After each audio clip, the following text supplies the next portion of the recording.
little while since we've had a little get together. I mean, not much happening to be quite honest, but I spoke to Ryan. We said we'd give it another shot, and we'll invite a couple of guests along, and we have Critch there. Critch, how you doing? Doing well, thanks. How are you guys doing? Yeah, really well. And Ginner, you're looking good. I'd say we're just admiring your photographic work in the background there. Yeah, good from afar, far from good. And Ryan, how you been keeping? All good here. Good. So the weather's been really nice. But I say, we thought we had a little bit of catch up. We know that what Critch is doing next season. We're not quite sure about Ginner. We'll maybe come on to that because we've got to obviously go there at some point. And plenty of people are asking the question. I don't think you really know yourself at the moment, Ginner. Is that right? Yeah, not really sure yet. Been keeping in touch with Finner lots and just kind of seeing how things play out here. Haven't really ruled anything out one way or the other. So we'll see here. Hopefully know more in the next little bit. Obviously, Ryan's made it quite clear, he'd love to see you perhaps go on and get a contract in mainland Europe. It must be difficult at the moment, especially with the whole COVID situation. Yeah, I think everybody's in the same kind of situation, not really sure what's going to happen or when things are going to start, but I'm confident that something will happen here going forward, and hopefully hockey comes back sooner than later. Yeah, we've seen that. We're interested to get you guys' thoughts. The NHL are going to be coming back shortly. They'll be announcing their hub cities soon. It looks like things are slowly starting to come back to normality. Critch, you were just saying that it's pretty much back and running up in the Maritimes. Yeah, I think out east we've been pretty fortunate. We haven't had a whole lot of cases. I think there's a bit of an outbreak last week, 2 weeks ago, and there was probably 10 new cases since then. But it's been pretty much under control for the most part. And we've been able to go to restaurants and pubs and whatnot for about a month now, and which has been very nice. And I think we're pretty lucky out east. And they're opening a maritime bubble, so we're going to be able to travel within the maritime provinces here next week. So that's going to be exciting, and be able to see some more people and be able to catch up with some old friends. Have they sort of said how they might progress with like the hockey over there? I know obviously the NHL is a bit of a different beast, but the likes of the East Coast perhaps? The rinks open July 13th, so that's right now that's the tentative date. It was supposed to be the beginning of July, and then that outbreak happened, so they kind of pushed things back a little bit. But looking forward to get back on the ice, and looking forward to getting the skates on again. You guys must be getting the itch now. And Ryan, any news from the league at all? Perhaps I know it's very early, but anything coming out? No, I think I think they got some tentative plans booked in for potential start dates, but like anything, I think everybody's just kind of waiting to hear what's going on from the government as far as indoor sports. And I think the big one will, when they finally, like when the big venues, the big arenas finally get the passageway of what they can do, the O2s and the people with 20, 30,000 seats to put on shows and concerts, we'll just kind of fall under that umbrella. And I know they're pushing pretty hard to get rid of social distancing, much like the airplanes did, in order for them to survive. So we're kind of behind them, and hopefully they can have a clear pathway and get something from the government sorted, sooner than later. And then at least we can then kind of actively tell our guys what's going on. Right now it's just, as of today, we're looking at starting at this date, but subject to change really. And then I think the rinks were meant to open on the 4th, weren't they? July 4th or 6th, but they got pushed back last week by Boris there. And I think now potentially maybe I think maybe towards the back end of July, they're thinking they may get the go ahead. So I guess we're not that far behind Critchy there in the Maritimes if that happens. But yeah, there's a lot more questions than answers right now. You're just kind of giving guys guidelines and staying in contact with them. And, but that's pretty much the case all around Europe. If you look, Germany just got set back to November, and, it just seems that like every day you're reading of something else happening, and, but nobody really seems to have any hard days or hard lines. It's just taking it day by day. We're still moving forward as a club. The announcement today of, I'm not sure when this will go out, but Scotty Simmons, you've got him to put pen to paper, Ryan. We'll get to Critchy and Ginner's thoughts on Scotty in a bit, but you must be happy to get Simmer back, Ryan.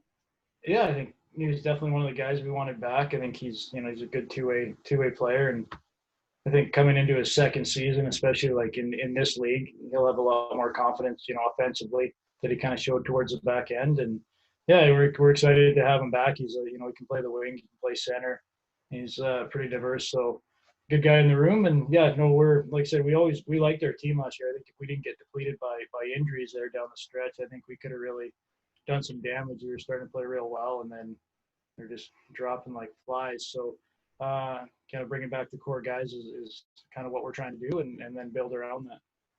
Yeah, I mean, how impressed were you on Scotty's first year as pro over in Manchester in Europe? I thought he had a great year. Yeah, he's like Finner say, he's an awesome guy at the rink, away from the rink, and as the year went on, he kind of chipped in more offensively, and I think he'll continue to do that going forward. But yeah, he's definitely a good glue guy, and I think he goes a little underrated the way he plays. He's such a good two-way player, so I think definitely that's a good signing. Pretty, I mean, your games are quite similar in a way, I guess. Yeah, I think Simmer. I think you could see every day he got better every single day, and he plays the right way. So you can never have too many of those guys. And like the boy said, he chips in offensively, and it was his first year pro. So I bet you'll see his numbers even grow more. And I think once he realizes the responsibility and the role he has, like he has a huge role for us. So we're going to need him to play well, and he did that past season. So happy to have Scotty back. I was talking to him yesterday, so it was nice to get in touch with him and see how he's doing, and really glad to have him back. So got you there, Critch. What's your feelings and thoughts on this NHL format? They're going to be playing in the two hub cities. I'm just interested to get you guys' thoughts because it's very different. There's a few people saying that perhaps it won't have the same feeling for the champions or whatever. The playoff won't perhaps have the same feeling. What's your thoughts? Yeah, I think it's really exciting. I think it's going to be awesome to be able to watch hockey and whatnot. But I think it's going to be extremely difficult for a lot of those guys just to kind of come back and kind of be thrown right into the fire like that. I think Ginner and Finner, obviously you can attest to this. A few months off the ice, you come back, it just doesn't feel the same. And you have to bring that intensity and everything. You can do so much off the ice. But some guys had more opportunities to skate than others and whatnot. But I think it's going to be difficult. And I think you could see like someone come out of it like with a young team and win, and probably be someone that you didn't expect that'll be winners at the end of it. But as long as they can keep everyone safe and healthy and happy, then I think it's a good idea. Again, I know both yourself and Critch, you've got friends that are playing in the NHL. So have you managed to reach out to any of those guys and get their opinion? I haven't really brought it up, no. I've been in touch with a little bit. Guys have started skating more now that it looks like it's going to happen, so they've kind of ramped up their training and stuff. But like Critch said, I think it's going to be hard for those guys to have to kind of ramp up the intensity right away. I know they have another training camp, but it'll be nice to watch some hockey again. You both, I know I spoke to Ginner last preseason. You said you kind of like to have a relaxed off season. You don't do too much on the ice work. Is that right, Ginner? Yeah, I usually take like a month or two off and then I'll start skating again. But I think with like how many games you play and stuff, I think it's good to take some time off. And like last year was my first year back after my surgery, so I wanted to kind of take some me time anyways and make sure the body healed up. So, but yeah, I'll start ramping it up again later on in the summer type thing.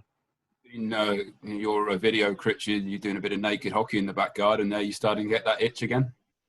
Yeah, I was just at my buddy's place. He's got a couple of young kids, and he's got a nice gym in his basement, so I was able to go work out there when everything was shut down, and then shoot pucks with the kids. And we had a good heat wave there for a while, so it's been pretty fun. And it's weird picking up a hockey stick rather than a golf club, but it was fun. How's the groin feeling? It's a bit personal, but I know it's feeling great. I'm really happy with the way it's kind of progressed, and it sucks the way things finished. I thought I would have been back for the most fun time of the year, but obviously the way they happened the way they did. But I've been, like Ginner said, I think you kind of want to take some time to yourself, and with an injury, you can never kind of be too careful. But at this point in your career, you kind of know your body better than anyone else, and you know what you need to do to get back, and you need to give yourself a rest or whatever it is. So I've been kind of progressing it, but been able to push it full 100% for about a month now, and it's been going really well. So pretty happy with it. Funny when golf season starts, the groin starts feeling a lot better. I think it loosened it up a bit. How is the golf coming along, guys? Critch, you can answer. Yeah, no, it's been fun. We pretty much play every day, sometimes 36. So me and Brazier play pretty much every day together. So I was able to take a bit of money off him on men's night there on Wednesday. So that was fun. Modest, you told me you shot your first 69 the other day. Yeah, I had a good day out there. It was a lot of fun. And either if my putter is on, then I'll be able to put up a good number, and if it's not, who knows. Hey, speaking of that, Ginner, I went and picked my clubs up from your house. I'm missing my 9-iron. I'm missing my pitching wedge. Don't worry, they were replaced though with what I assume are rental clubs or just clubs that are left, chilling out by themselves after a long day that nobody wanted. It's not me. I shoot left in golf. Oh, that takes you. There you out. go. So that takes me out of it. Yeah. Good alibi. Eliminated from the suspect list. All right, moving on. Gagnon, Ray. Critch, you asked me what. It's probably from the year before. I didn't. I'm almost 100%. It's from I haven't golfed all year, so Yeah. phone bakes off. Grew up. No, the last time I went out golfing, I might try right-handed now going forward. Make a difference. Yeah, I'm going through my clubs. I'm like, what is this? What is this? I'm supposed to go on Sunday. Yeah. Now I'm trying to find. Thanks. I haven't golfed in 4 years. That's going to be my biggest issue. Was it one of the clubs with the Oilers head cover on it? Yeah. Oh, yeah. Our season. Weird thing is, I've seen your golf clubs play, but I've never actually seen you play, Ryan. I know. I haven't seen them. Honestly, I haven't seen these things in 3 years. Somebody borrowed them the first year, and they've just been living in somebody's house. I had to track them down. We got them. Critch, I just want to speak to you about, the area that you're from in the Maritimes, it's a beautiful area. If anybody's not been there, I highly recommend it. But it's also a bit of a hockey hotbed. The amount of high-end talent that comes out of that area for the population is incredible. It's almost like a Sweden sort of thing. Why do you think that is? I just think, obviously the Maritimes, it's spread out probably. Moncton's the hub. You can get anywhere in the Maritimes probably within 3 hours, despite maybe a little bit further into Cape Breton. But it's small, and there's a lot of hockey players. Everybody plays. Everyone's pretty intense, competitive. There's a lot of spring programs, so that can get pretty competitive. I know, like myself, I grew up playing in the V-Red Prospects here in New Brunswick, and they had guys like Sean Couturier, Zach Phillips. I know like Gabe Landeskog played with them in a few tournaments. Kevin Gagne, a lot of really good players that played through that program. I think just competitiveness within the Maritimes, and if you've ever been out here and you kind of meet the people that are out this way, everyone's looking to help each other, and you have a lot of good people in your corner, and it kind of follows you all your way through hockey. So I think the competitiveness and kind of camaraderie out east helps a lot. So there's a lot of smart people that are willing to help you out here, which helps. But you see McKinnon, Crosby, they come from the Halifax area. Couturier, Jake Allen, they're from New Brunswick. There's a lot of good players, and those guys look to help each other out a lot. And then Jake here, he gives back to the community a ton. So I think being able to do that helps with the youth hockey and helps kids realize that, if you work hard, you can get wherever you want to go. So it's definitely a lot. It's pretty cool, and it's a cool environment to grow up in, but it's also very competitive. So I know out west, like you kind of realize as you grow up, you get playing against kids from all throughout the country and then North America and the world, and you realize how many hockey players are out there, and it's not easy. So to have good players come from out east, it's probably pretty something to be proud of, and we're very fortunate to have a good hockey community. Which area of Canada do you think produces the best hockey players? I don't know, actually. That's Maritimes. They might have the cake right now. Well, we wouldn't stack up as far as volume of players that make it to the NHL and American League, but we've been fortunate to have guys go to the NHL. But you look at Ontario, like in out west, there's so many good hockey players, and probably Ontario more than out west for sure. Different styles anyway. Brian, do you want to chip in here? Actually, British Columbia maybe in Saskatchewan, but what's that spot in the middle there? That Alberta, that little one? No, come on. Alberta and Saskatchewan, that's where you want to focus in on. Where's your high-end skill talent? Alberta. And then you get like the grunts like Myers in Saskatchewan. The buyers in Rudolph to Saskatchewan. Fun, boys. Critch, I mean, growing up, I assume that you probably, a family that play hockey. I know your brother played hockey, he's a bit younger than you, but I mean, did having that goalie in the family help with your shooting?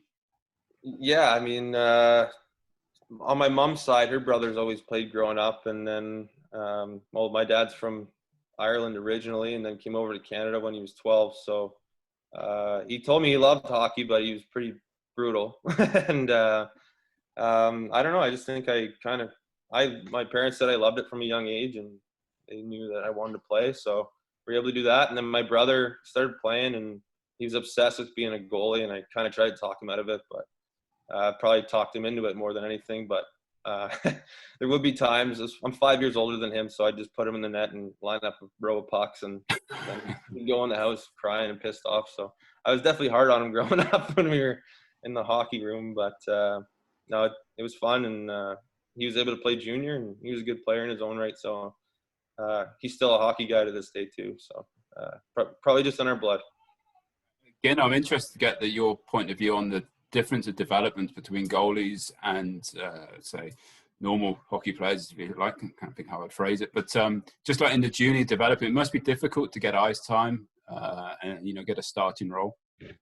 Yeah, I mean, like anybody, you have to earn the starting role, but I think there's so much like specialized training with goalies now and all the goalie camps and stuff, and it's kind of a position where you maybe mature later, I think, compared to being a player. But yeah, in the summer it's good. You always need a goalie or two on the ice, so it's easy to get ice time that way.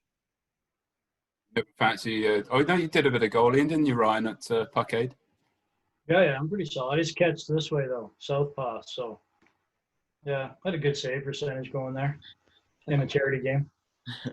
Not fancy giving Novi some goalie pads?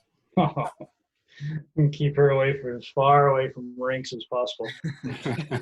Hey, do you think, I've always thought this as a goalie, and you shouldn't really say this because there's young goalies, but like players can like develop and like work hard and then become like they could get a certain role just out of like work ethic. We see it like in the NHL. There's tons of guys that like made the show that everybody's like, I never saw that coming, and they can do it just through like hard work, basically, and some skill.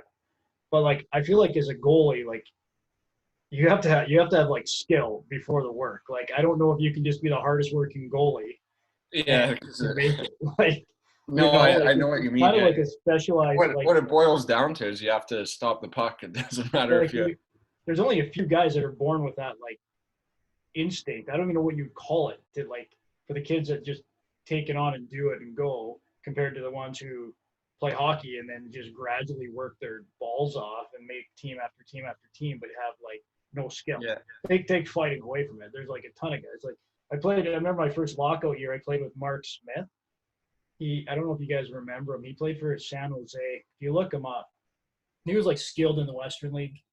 He was 5'6", 7", but like just worked his balls off and played 500 NHL games and came down to the coast during the lockout, and you wouldn't know if he was a call-up or an NHL like lockout player. Yeah. Because he only knew how to play one way, but it was like he was no different than anyone, Mm-hmm. And then but when I like reflect back to goalies, I'm like, that doesn't really work for goalies. Like you either kind of have it or you don't. It's not like you can just work your balls off and get to that level. Like it's just, I don't know. You guys are just built to play, like to be goalies. Yeah, you have to be able to stop the puck. Like, it doesn't matter if you work. At what point did you realize that you wanted to be a goalie, though? So my dad always said no. Like growing up, I played out for the first however many years, and then he was working one time I guess it would have been when we were young, and you kind of like rotate through goalie, and he's like, nope, you're not doing it, whatever. And he couldn't come to the tournament, so I naturally volunteered. Played pretty well, and then he took off from there. pretty much any dad or mom that's gone into a sports store is like, nope, we ain't playing goalie. Nope. Just looking at the prices of like goalie stuff compared to like player. Not Yeah. that player's cheap, but yeah, that's how it would be. Like, if we had a boy and he wanted to be goal, I wouldn't even take him down that aisle. Like, nope, you're not made for this. He'd play some road hockey first and ding a couple off his shins. And Yeah, just straight head and nut shots. yeah, you're pretty good at the collarbone shot, eh? One collarbone, that would be a good one too. I think Same as Foss long has a pretty lasting. good goalie story with his dad. Foss? I think he wanted to be a goalie, and he's like, "Yeah, sure." And he just like took him out to the net and fired like 10 slap shots at him. And he was like, "Do you want to still be a goalie?" He's like, "Nope." He's like, "Good." Yeah. Critch, your junior hockey was in the queue, is that right? Yeah, 5 years in the Quebec League. How does that work? So I was looking for. I mean, I know, you play for 3 different teams. How does that work? Do you get traded? Do you get a choice of where you want to go? No, initially you'll get drafted. So I was playing out west in Saskatchewan, and I was at Notre Dame. It's like a prep school, a hockey school, and I was Wilcox? drafted. What's that? Wilcox, Saskatchewan. Wilcox, the booming metropolis of Wilcox, and I was drafted to Acadie Bathurst, which is in New Brunswick, and then I played there for 2.5 years and got traded to Lewiston, which was a team in Maine. And then we had a really good team, but we didn't have much. It was kind of tough financially, so we ended up folding going into my 20 year. So what they did is they had like a dispersal draft throughout the league, so it was like a snake draft. So last place team would pick first, go down, and then the second round, so forth. Ended up getting picked up by a team in Quebec, Victoriaville, and I looked at the roster, and they had like 6 20-year-olds on the roster, and you can only keep 3. So I was like, I was kind of in a tough situation. And our trainer in Lewiston used to work for Halifax the previous year, and he still had a good relationship with the GM. And so I put in a word with him. I made some other calls this time to get my name out there. Ended up getting traded there to Halifax for my final year, and had a good year there, and went on to play university after that. So it was a lot of fun, and you get to learn a lot at that age. You're young. You start at 16, and you're playing with 20-year-olds, 19, 20-year-olds, and it's a pretty big gap for a 16-year-old, just kind of as far as development, social development, and everything like that. So it was a lot of fun, and I learned a lot of great things, and was able to play with a lot of great players and for a lot of great coaches, and made a lot of great memories. Wouldn't mind I just got a good story about Wilcox. I hate that place. I went to a hockey school there, a 2-week hockey school there when I was like 10. And you stayed in the dorms. You remember? Like, obviously you stayed there. Oh, yeah. It was like, you're gone. You're in the middle, like you're gone. And I went with like 4 of my good buddies from Lethbridge. So it's probably 12, 15-hour drive. And the parents like drop you off on the Sunday night, register, and then they pick you back up 2 weeks later.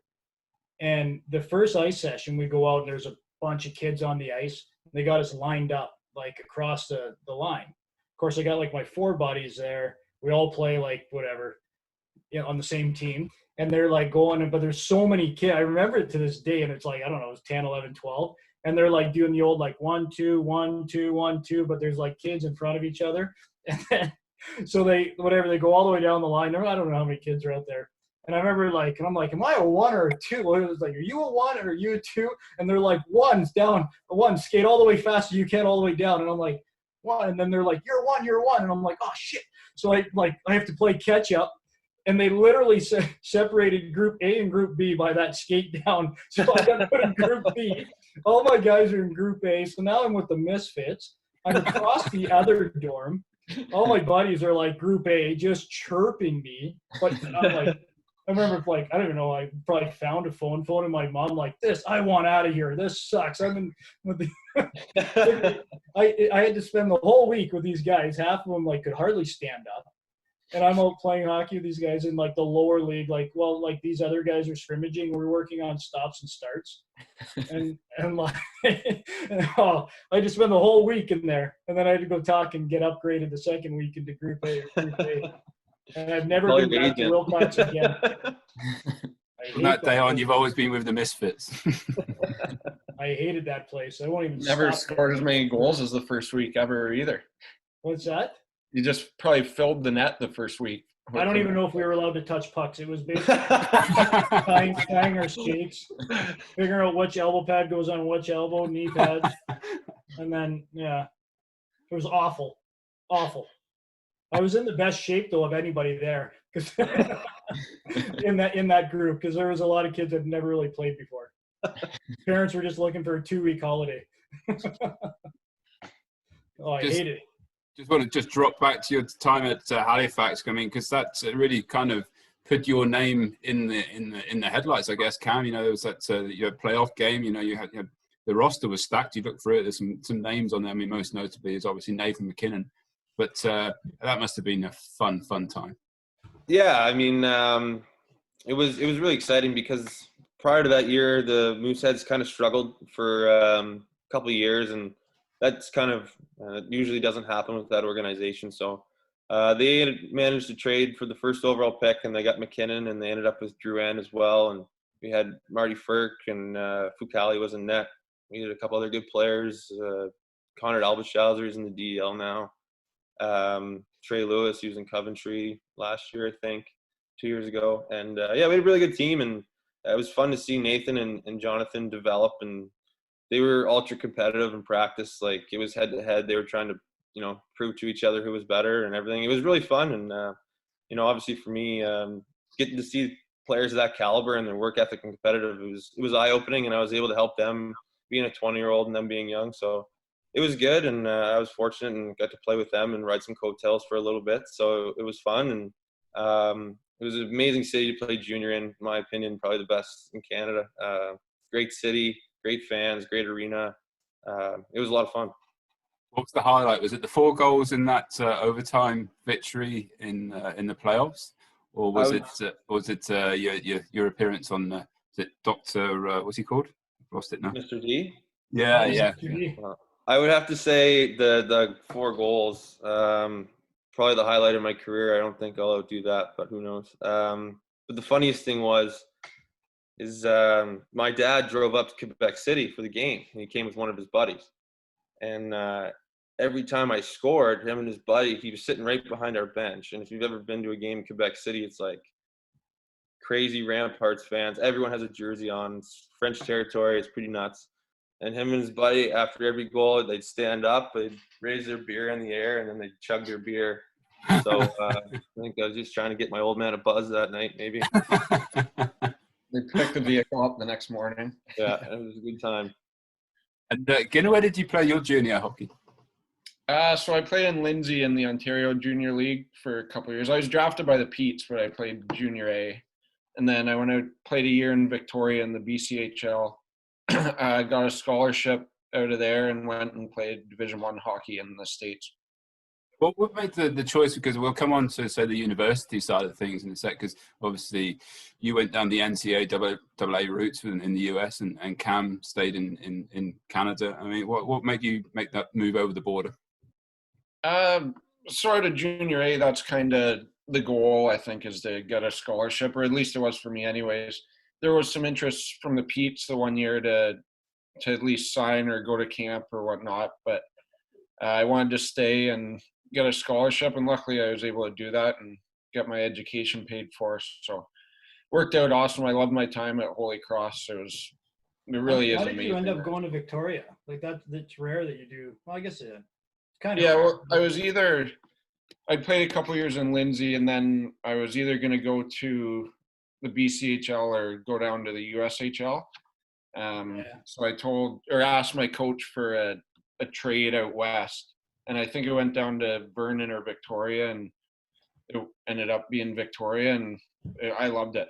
The West Coast was awesome. Because that's kind of like out east, right? Everybody wants to kind of get to the BCHL, don't they? Yeah. Is that like? Yeah, I'd say the BCHL is the strongest junior A league in Canada, isn't it? Yeah. I think it still is. Barely, like by a significant amount, isn't it? Yeah. Yeah, it just seems to be like on a different level. Like in the Alberta Junior, like when you go through some of the towns that have teams, they're like one-horse towns. But Mario played there, so they'll let anybody play there. Mario played where? Did he play in the BC? Where'd he play?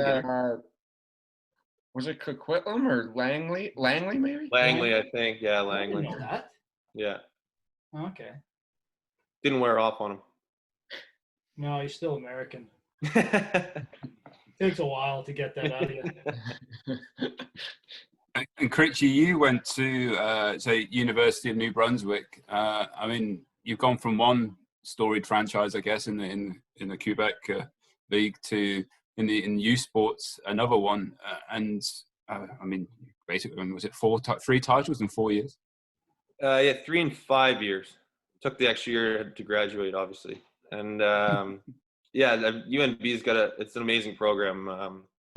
They're able to recruit like you wouldn't believe, and they bring in top guys all the time, and yeah, they're just very good. And you go in and you have to work hard, and they have a lot of good players. And I was fortunate to be able to go there, and I guess my 20-year-old year was that lockout season, so I had earned an invite to Oilers camp and went to their development camp, and then the lockout happened, so I just figured I'd go to school. And my parents always put a lot of emphasis on school and getting your education and stuff, and I was able to do that and get a scholarship in the meantime. So it was a good time in my life, and learned a lot, and was able to get a degree, and that was the main reason why I went there, and was able to prolong my hockey career in the meantime, and still doing it. So I'm very fortunate and lucky, and I wouldn't be where I am today without going to UNB. But if it wasn't for the lockout, you would have probably tried to pursue going pro a bit earlier. I probably would have been on the Oilers, yeah. But the side they had at the time, you probably would have. Ginner, what about yourself? Did you have any aspirations before going to Holy Cross to try and make it pro, or was it university? No, it wasn't really realistic to go pro like right out of junior. I don't think I would have anyways, especially like I said earlier, I think as a goalie, you kind of mature later on. That's why not many guys make a jump right from junior to. You were taking a different route though. Like you were planning on going to school anyway. Yeah. So yeah, it was 4 years at school, and what's going on behind you? I don't know what's going on.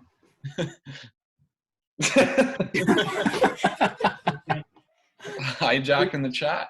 Your attempt to stay out of shot is like really not working. Just saw someone crawling behind you. Trying to get my shoes complete.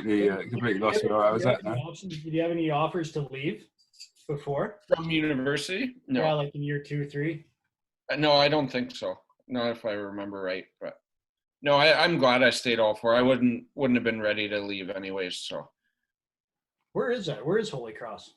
Worcester, Mass. So it's about 40 minutes from Boston. The Shotgun Suites. I went to camp there once.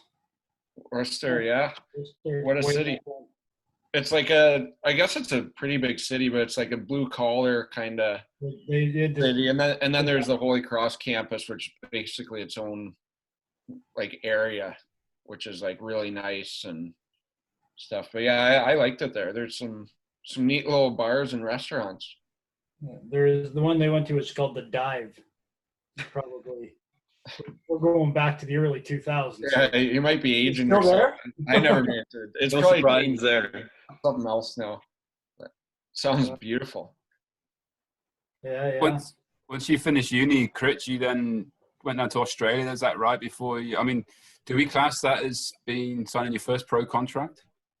I wouldn't, but it was a lot of fun, and went down there and was able to play hockey through the summer and met a lot of great people, and had a blast, really. So I never envisioned myself making it down there, like realistically. So I think I saw an opportunity and just jumped on it. So most guys go there at the end of their career. You went at the start of your career. I just wanted to kickstart I want to start my career on the right foot. So I went down to a league where I could be like a those numbers, skilled guy. I had to go to Australia to be a skill guy. And then the contract at Jacksonville come around. I mean, did you know you were going to be going there before you went to Australia, or was it something? I didn't know where I was going to go. I had planned to go to the coast and give that a shot. That was what I wanted to do. So I was kind of seeing where I could get a deal, and was talking with a few teams, and that came up and just sounded like a right fit. And got to play lots of golf and enjoy weather, and played a high level of hockey. So it was a lot of fun, and got to experience the Southern States. course, at the time they didn't realise it, but they signed their second greatest ever player. Yeah, Fact. I don't know. My mom must have been voting an awful lot on that. But we'll see. Somebody was in my corner. I'm not sure who. Who is number one? Garrett Hunt. Oh yeah. They've only been around. Well, they've been around for 4 years now. 5 years. They're going into their fourth season. Fourth year. Yeah. So luckily I didn't have that much competition. But you came out of uni, out of Holy Cross, you know, I mean, you sort of, am I right in saying that you signed for maybe the Bruins, like farm sides in the coast? So my fourth or my senior year at university, once we finished, I went and signed with Florida in the East Coast League and finished the year there. And then that summer I signed with Providence, the Bruins AHL team. And so was there for 3 years. And my third one was the one I got injured and had surgery and then headed overseas. How frustrating was that? I mean, because I'm looking at the roster and it was deep. The goalie depth was pretty deep, even for the AHL and for Providence and stuff. And I guess it sounds like you were almost making the breakthrough, but then you got that injury.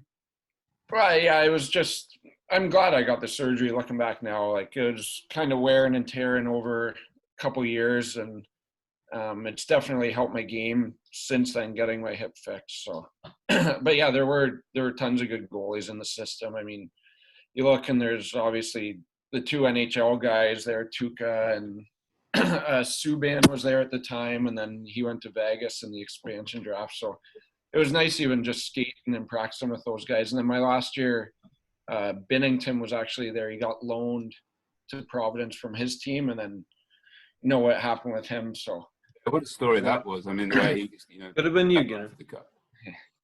What's that, Cam? Could have been Ginner.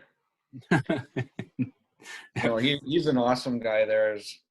I was glad I got to know him and skate with him and stuff. So I'm really happy for him that things worked out the way they did. The Blues' loss was the Manchester Storm's gain. You made that decision to come over to Manchester. I mean, what brought that about? Was it also off the back of surgery? Was it just putting your name in the shop window? Was it life experience, wanting game time?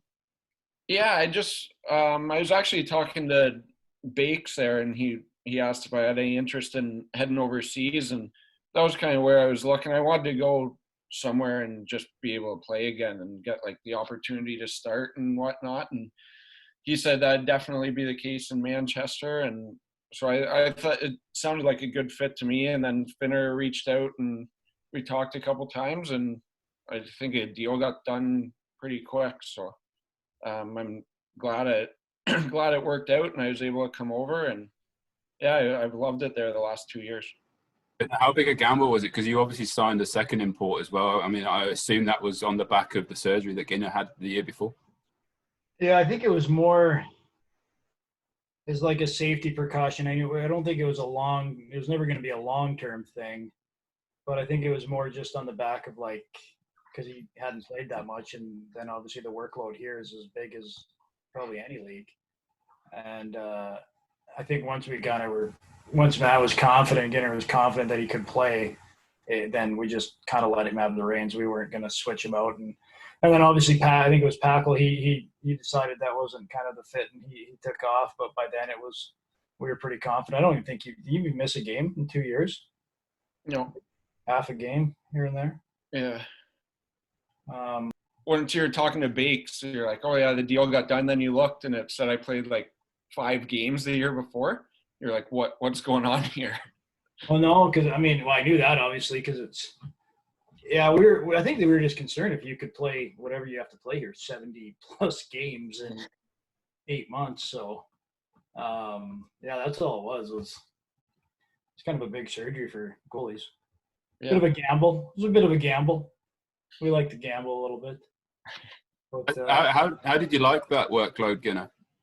I like it. I think any goalie, you like to play all the time and kind of get into a rhythm. And, if you have like a tough game or something, you could have the chance to get right back in the net. So. Critch, 145 games for Jacksonville, and then you made the decision to come over to Manchester. What drew that decision?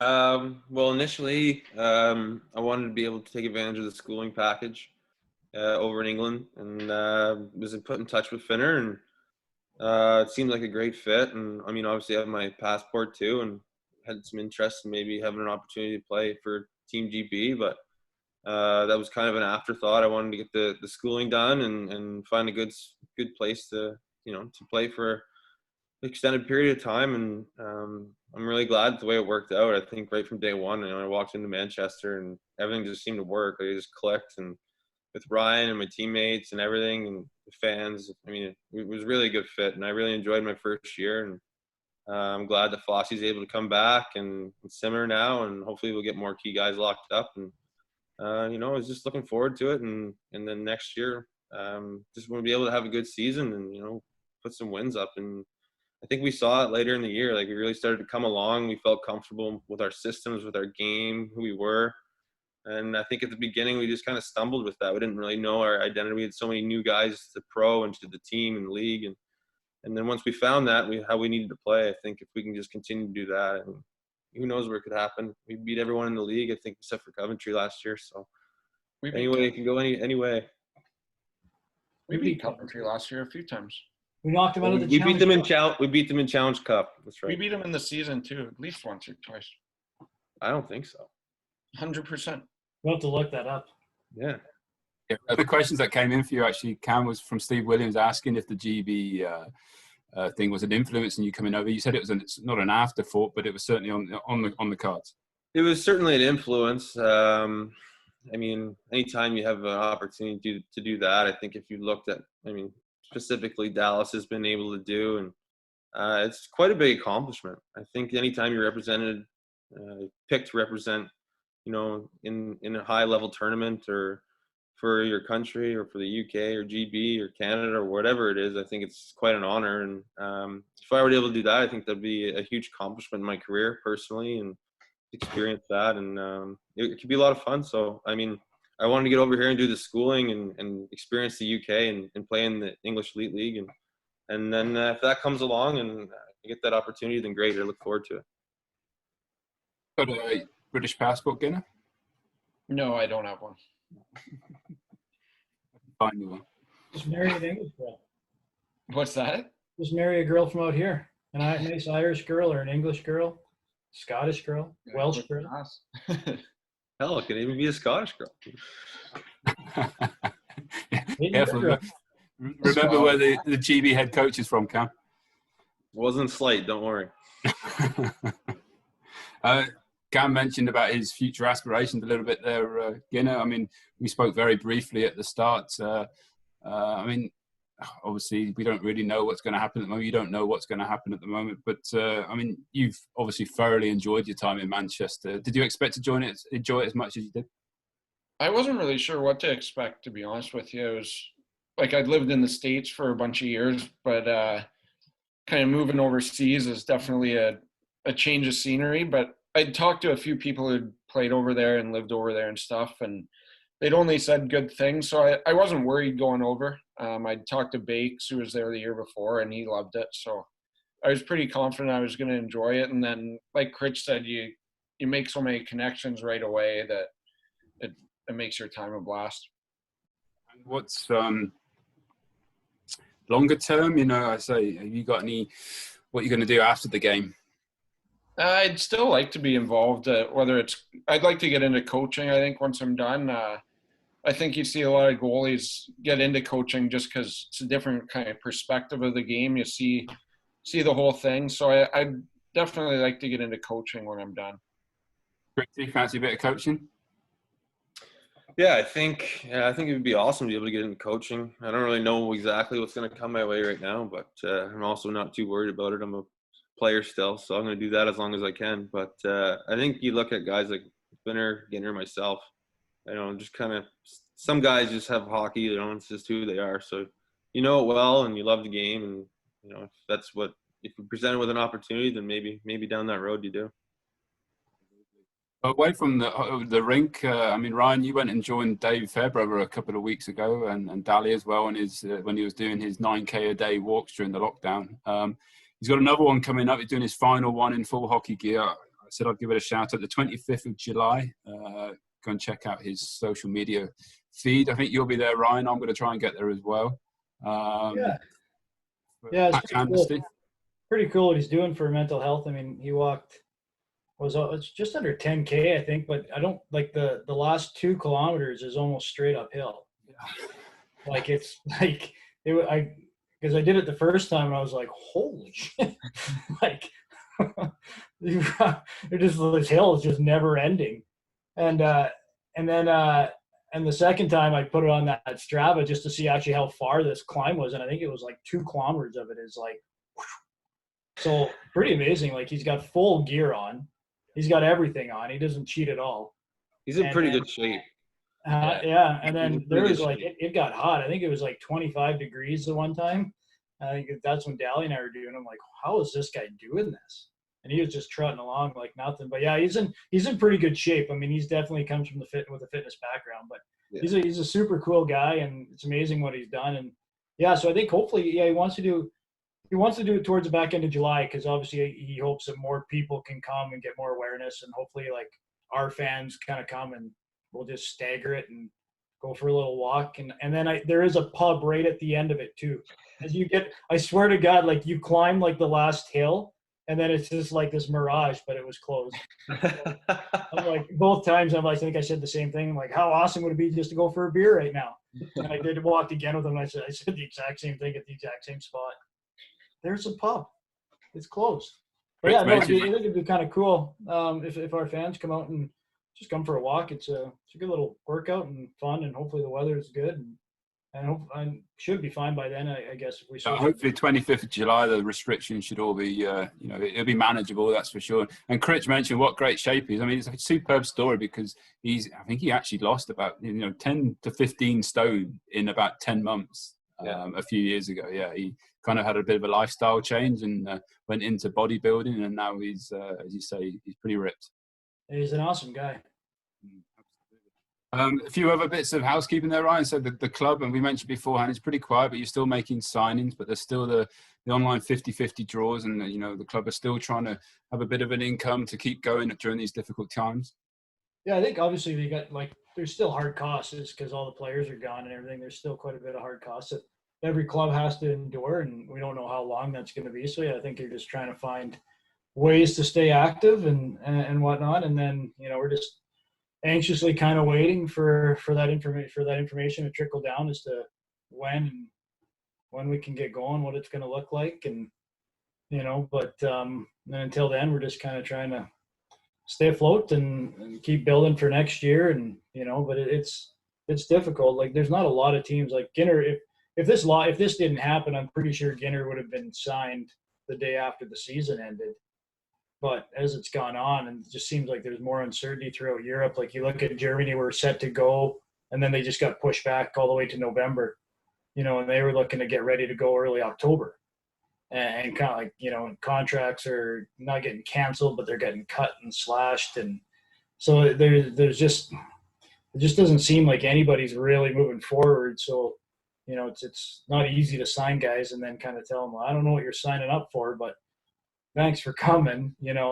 Like I think we'll get to, like I said, we'll get to a stage where with our sign guys, we'll get to a stage where we just don't know that date yet, where if we're not going to go, or for whatever reason we go and have a second wave, then we have to release the players we have signed and let them go. I don't want to, because we don't want guys sitting around losing out on money if other leagues in other countries can go, because they, anybody that we have on contracts can go play there. So it's a bit tough that way, where you're just kind of, you want everybody here, but you also don't want to hurt their earning potential, and so we're just waiting day by day, man. It's just like everybody's asking all the time, and it's the same answer. It's just, I feel like everyone else will know when we know. There doesn't seem to be any like trickle down information to any industries before it becomes public. They just kind of tell us, and you hear so much bullshit, people talking all the time, and nobody knows. I've heard so many different stories, and they're all bullshit. Like until he stands on that podium and says what he has to say, that's when we're going to know. So there's definitely no early information being released and told to kept secret. That doesn't happen in this country or any country anymore. No, we see how difficult it is. I mean, it's a struggle for everybody, and some scary news and worrying news coming out of Glasgow at the moment with the Into shopping centre going into administration. So we don't know what the future could hold for them as well. They might not have a venue to play in, but it's Yeah, that's. I mean, I think that's been on the docket for a while. It's been, but they officially kind of go into administration. So who knows? I know Peel Holdings has big shares in that. My personal thing, I think somebody will buy it up. I think same with like the Trafford Center. Like, can you actually see the Trafford Center just bricked up? Something will happen. Somebody will step in. But the Into Braehead is obviously a smaller one. It's not the Trafford Center, but I think somebody will come in. I think somebody will come in, buy it up, or they'll partition off the arena, or maybe buy that, partition up, or I don't know. Maybe they might start doing that. So who knows? But it's going to be interesting. But hopefully it all goes well there and it gets sorted sooner than later. But yeah, it's kind of scary times. Obviously, you see the news today in Glasgow, the stabbings in Glasgow, downtown Glasgow. Glasgow, it's still at early stage. Not quite sure what the deal is with that, whether it's a bit more sinister or how sinister can you get? But yeah, I did see it on the news.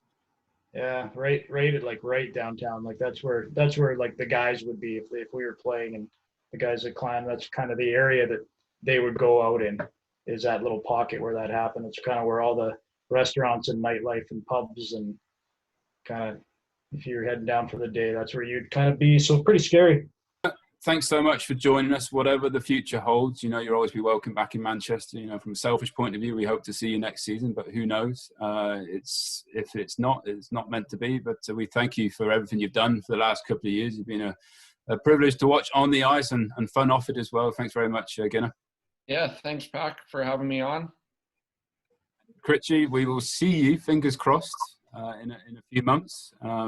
Keep working on that golf stroke, and you were saying you got a bit of is it a Pro-Am tournament you got coming up? It's the provincial amateur. Right. Waterbury Open. It's the Waterbury Open. What's your hopes and expectations for that? You got your brother caddying, I believe. Yeah, my brother's going to be on the bag. So it's a 3-day tournament, and if you keep your score under like 12 over in the 3 days, you get your pro certification. So I don't know. I'm either going to play really well or shoot like 90 every day. Oh yeah, 90 would be terrible. It would be the worst score in that tournament, I bet. I reckon you could shoot 90 with Ryan's golf clubs. You want to borrow a pitching wedge? Yeah, I got 3 in my bag. Don't worry. What can we follow online or what? Well, I got an email today that said because there's so many entrants, there's a qualifying round. So they'll I don't know. Hopefully, I'll qualify first. You got to qualify first, and then maybe we can follow it. Yeah, maybe. Well, you can follow it online. Every birdie you got, just slam a beer. I could. Oh, I will. I could get my brother on like Instagram Live or something.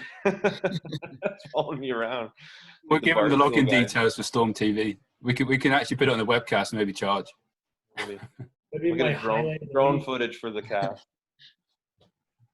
Well, all the best for that, Critchy.